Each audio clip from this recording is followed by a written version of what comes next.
You ask Tiger to solve. This deals with linear equations with one unknown. The final result is v equals 5. Let's solve it step by step. Group all v terms on the left side of the equation. Add 3v to both sides. Simplify the arithmetic.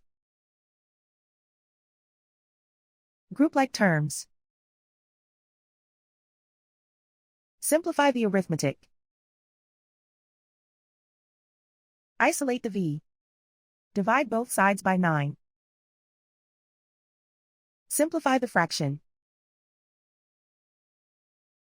Find the greatest common factor of the numerator and denominator.